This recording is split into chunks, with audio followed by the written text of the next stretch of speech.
Are those your hands in Vibe? Yeah. Remember the hand that has... Those are Suge's hands. Wow.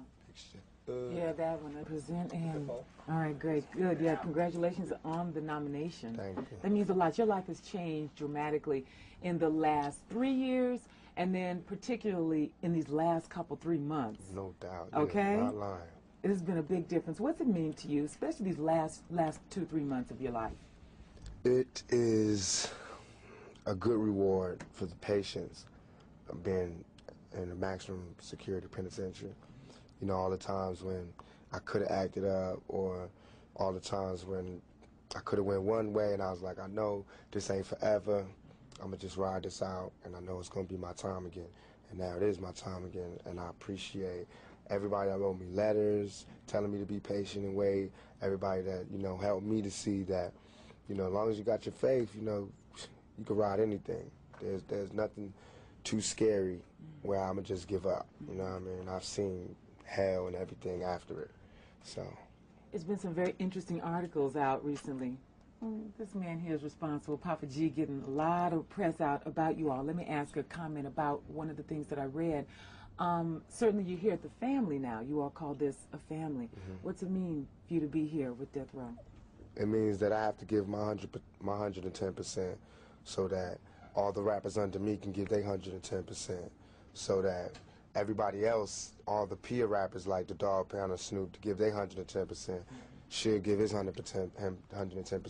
Papa G give his 110%. And that's what makes Death Row Death Row. That's what makes us have record-breaking album sales and things like that. Is we give 110%. So for me, it's good. It just means that, you know, I'm somewhere where if you're persistent and efficient, you get rewarded. And that's what everybody wishes for. Your focus seems clear. I think, like you said, being in maximum security, certainly there's a lot of things for one's head and one's focus and desires and dreams. You come out, you hear a lot of controversy going on right now about rap, just Time Warner dropping Interscope and a lot of things that have resulted from people saying it's a bad image, it's bad for young people. Tell us your comments on that. I said so many comments on this, but basically it's a hypocritical view, because what you're saying is it's okay for us to live in the dirt, in the gutter, in less than human conditions, but it's not okay for us to tell people that we're living in these conditions. Everything was cool, you know. The ghetto was okay. It was habitable until we started talking about exactly what were the repercussions of living this type of lifestyle. What happens when you live in this kind of environment? What type of person it changes you into? Now all of a sudden it's like you can't talk about that. But this is what we live in.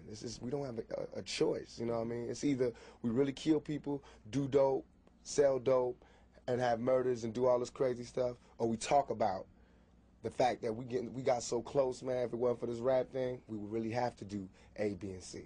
You know what I mean? And that's not good. That's not nothing to look up to, but that's the truth. That's how it is, you know.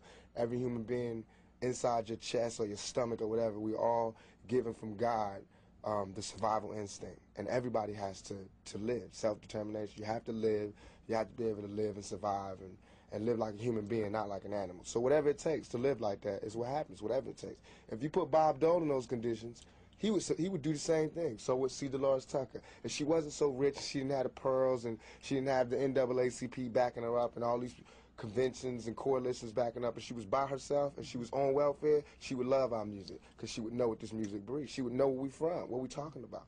But from where she at, she can't understand and not understand where they coming from, because now that I got money, it's hard for me to hear a lot of the stuff that we got to listen to. But I can't be a hypocrite, though. I got to understand it's only a few dollars that's keeping me from being that right there.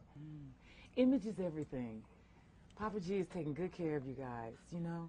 Tell me what it means to have George Price behind you all, out there in terms of publicity, really getting the word out, and the truth, as you all want to speak it. What does that mean to you? I think that, along with the other artists on Death Row, Snoop, Dog Pound, Trey, everybody, Nate, we're all outstanding in our field. And I think that Suge, in terms of being a manager, CEO, he's outstanding in his field. I think that Papa G is just keeping that tradition along by being outstanding in the field of publicity and getting the things that we have in our head to the heads of millions of people and letting them see what we see and look at it how we want them to look at it. You know what I mean? Like the vibe cover, that's how we feel, like a mob, like a family. You know, we want people to see that. Not mob like guns and things, but mob like family. Like you say to do this, we do this. And like with the New York Times cover, that's like the ghetto coming home picture. You know what I mean? With the cash and all of that. Every time somebody come out of jail, they got to take those kind of pictures. They got to get their humanity back from all the days they had to bend over and have some man looking in they, you know what I mean? For all the times they had to strip naked, for all the times they had to cut their visit short and couldn't hold their girl and couldn't kiss their girl. Now you get to floss like that. You know what I mean? Now you get to act like that. And it's not because I'm going nanny to other people. It's because I'm doing this for the guards. You know, for the people who thought I was guilty, for everything, for all the people who didn't believe that it could come to this point. I mean, look, they could shoot me 5 times, call me a rapist, and throw me in jail, and I'm going to bounce back. I'm not going to give up. You know what I mean? That shows the resilience of a young black male and a death row inmate in particular. Thanks a lot.